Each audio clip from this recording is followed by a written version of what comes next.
you want millions of followers on social media, you have to be boring. I built a personal brand with over 3 million followers and a business doing over $700,000 a month using a content system most people overlook because it's not flashy, but it's repeatable. In this video, I'm gonna walk you through the structure of that system, not the trends, not tactics, the underlying framework that makes boring content compound.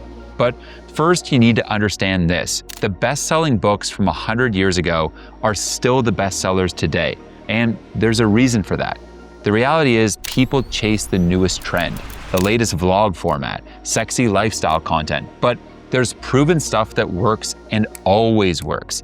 Think and Grow Rich, How to Win Friends and Influence People. These books are still bestsellers decades later. They're not creative or original, they're fundamental. And there's a pattern to what actually works with humans. So yeah, there's this pull to be the newest thing, but if you're actually trying to build something that lasts, certain stuff, the boring stuff, it just works. And that's what I'm about to show you. So let's start with the biggest myth you need to kill, the entertainment myth. When I first started building my business, I could have made lifestyle content, me just traveling, working from beaches, that whole digital nomad aesthetic. But here's what I noticed. That content gets likes, it gets views, but it doesn't get customers. The content that consistently drove revenue, systems breakdowns, operations workflows, and delegation frameworks. The boring stuff. This content, it's not necessarily sexy, and it wasn't going to win any creative awards, but people kept telling me I shared this with my whole team in Slack. That's when I realized views don't equal cash. Value equals cash.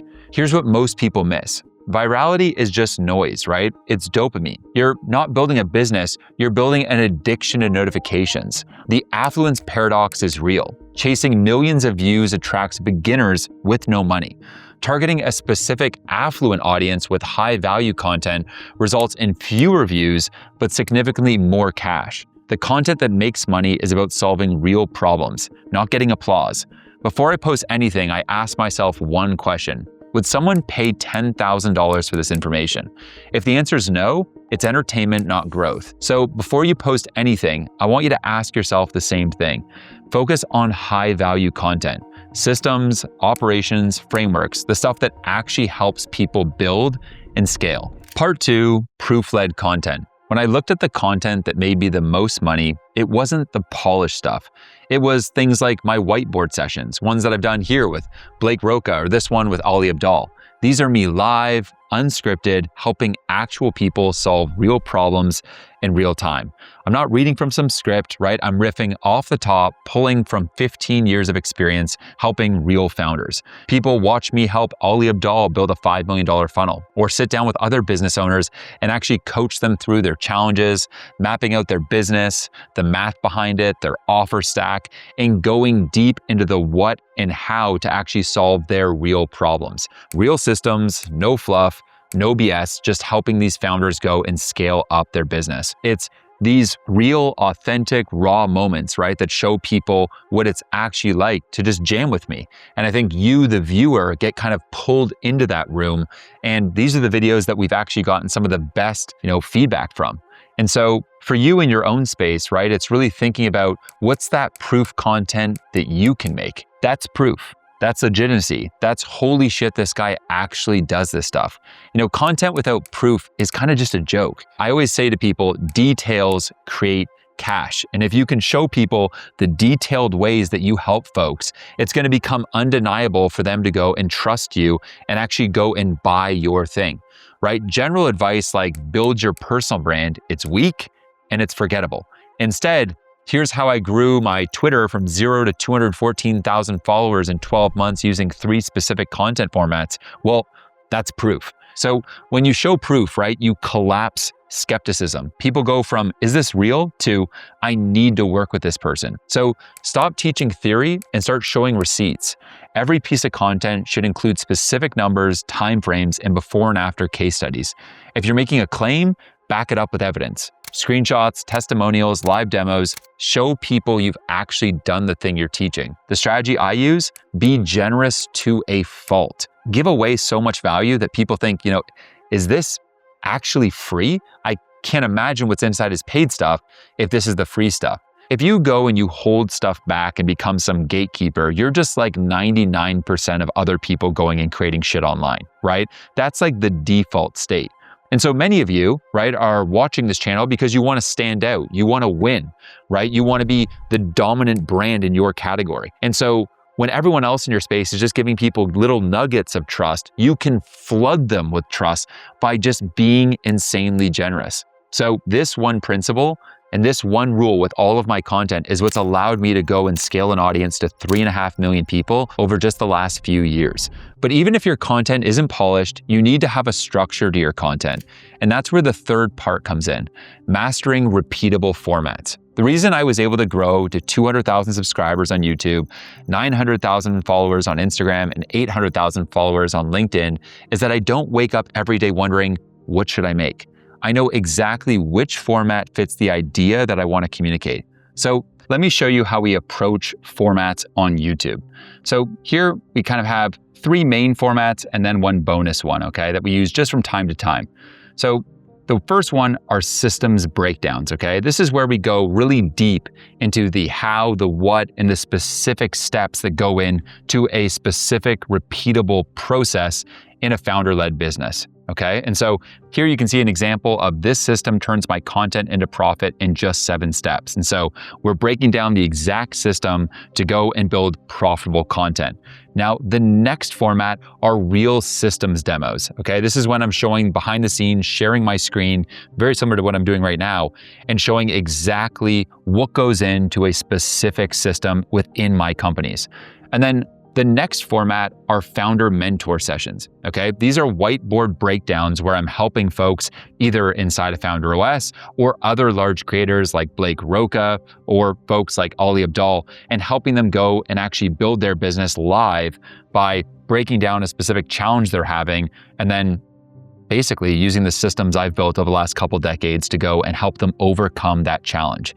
Now, here and there, we also do vlogs. These are few and far between because honestly, vlogs, first off, take a lot of work, and second off, are kind of entertaining. So we just do them here and there. And I see it as just an awesome opportunity to flex some of our editing chops, some of the creativity, and give people a little bit of behind the scenes as to what I'm all about and the kind of businesses I'm building. And so in your space, you want to figure out what are your repeatable formats, right? Constraints breed creativity, and your formats will make you well known in your space. When you master a format, you can control every variable, the lighting, the sound, the pacing, the delivery, and your energy that goes into it, right, is able to be sustainable, right? So you're not reinventing the wheel every time. So pick 3 content formats max and rotate them forever.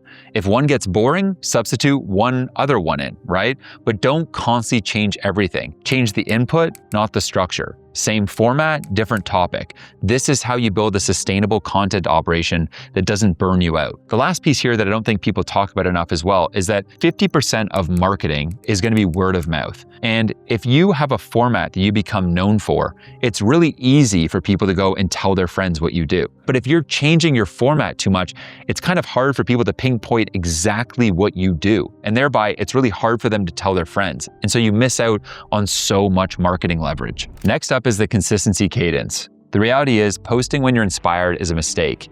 You want to treat your content like an index fund, not day trading. Day trading is exciting, you get spikes, you get hits, you feel alive in the moment. But index funds, they compound slowly, they're reliable, and they actually make you rich. The same is true with content. Boring content that posts consistently compounds, whereas viral spikes, they don't compound. They just spike and then they die. But when you show up every day with valuable, systematic content, the algorithms will reward you and your audience trusts you and you become known as that person online. So if you want to make creating consistent content a lot easier, you can follow a simple formula here. The content that sells follows the SELL formula, which stands for stories, educate, and lists.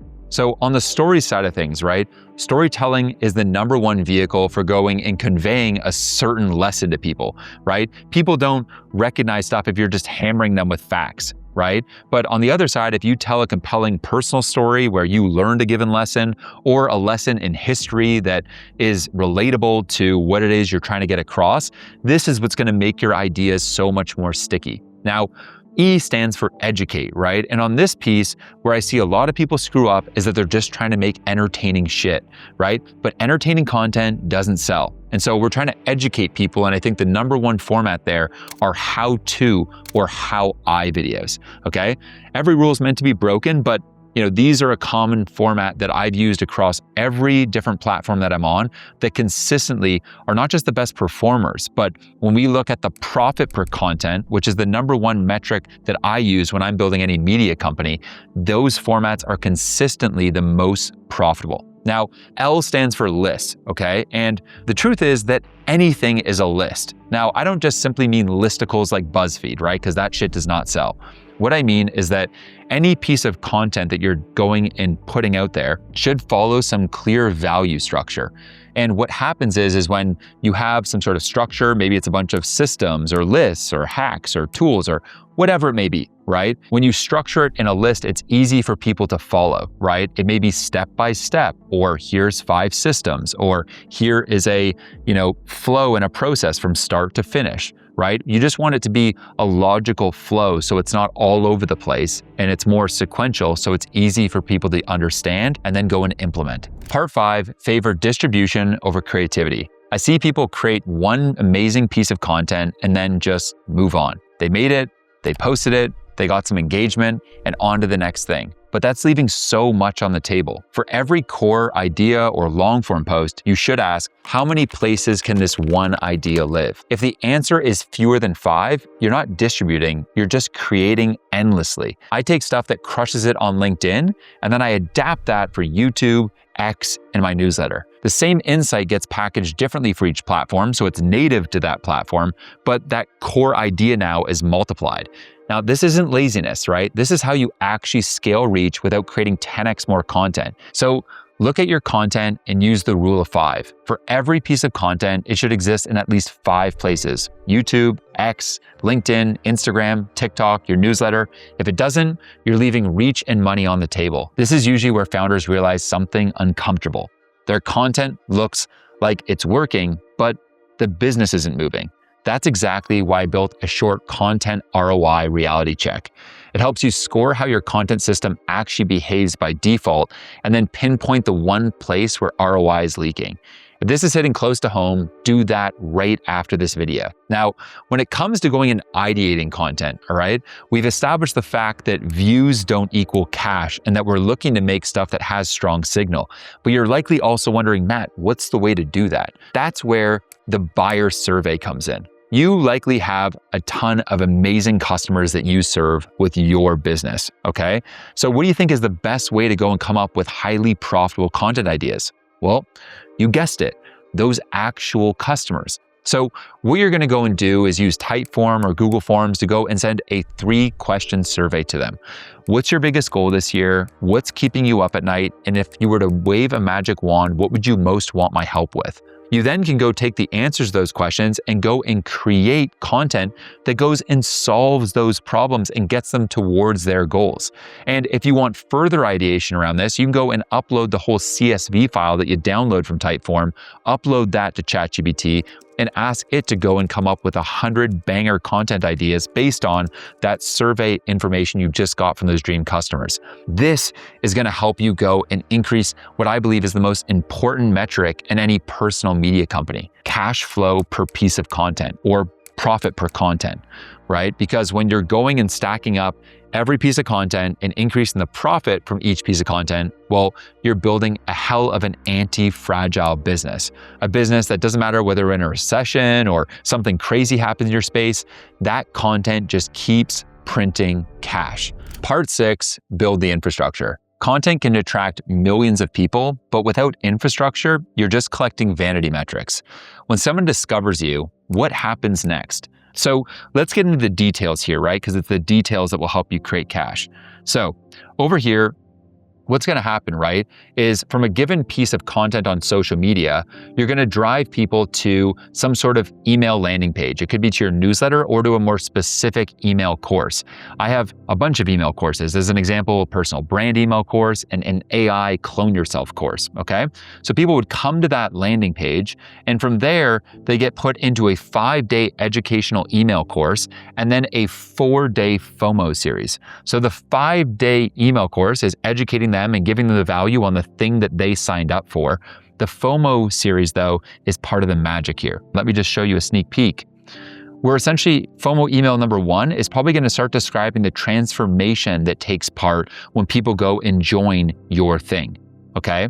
From there, email 2 is going to probably get into things like some financial outcomes, or it may get into what they can expect or how it all works, okay?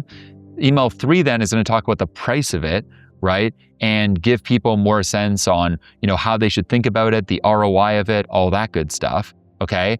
And then email 4 is likely going to get into more challenges that you see a lot of people come to you for and that you help people with, and then the different benefits of what you deliver. Now, these are just some examples, right? But what you're doing in those 4 emails now is driving people more directly to the sale. So you just have this running on autopilot, and what happens is your infrastructure is essentially a salesperson that never sleeps.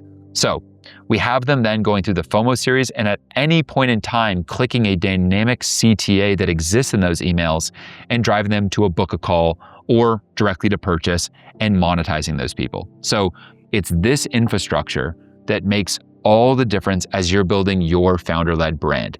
No infrastructure, shitty business. Robust infrastructure, and you've got an anti-fragile empire. And so on the kind of detailed aspect here too, the things I want you to think about are, number 1, set up an email landing page. 2, get your educational email course 5 emails going. 3, get a 4-day FOMO series written up, and then just launch that, right? Like anything in life, it's all about iterating, but those 3 things get you about 80% of the way there. Audit your infrastructure right now. What happens when someone follows you? What's the next step? If the answer is nothing, well, you're leaving a ton of money on the table. All right, so here's the path forward. Step 1, use the content ROI reality check linked in the description below to go and score your content system and identify the single constraint stopping it from compounding to that next level. Step 2, if you want help going and fixing that constraint, you can go and bring that completed exercise into a short call with my team, which is also gone and linked below. That's where we map the systems that turn attention into revenue without any guesswork. And if you want hands-on help building this infrastructure, not some theory, but inside your actual business, that's exactly what we do inside of FounderOS. This is where serious founders design content systems that compound alongside other operators who are done guessing. If you want to see how this actually gets built behind the scenes, well, there's a link below. We'll look at your situation and decide together what makes sense. So thanks so much for watching. If you're interested in going and building a business that runs without you, go and check out this next video, and I'll see you over there, and let's win together.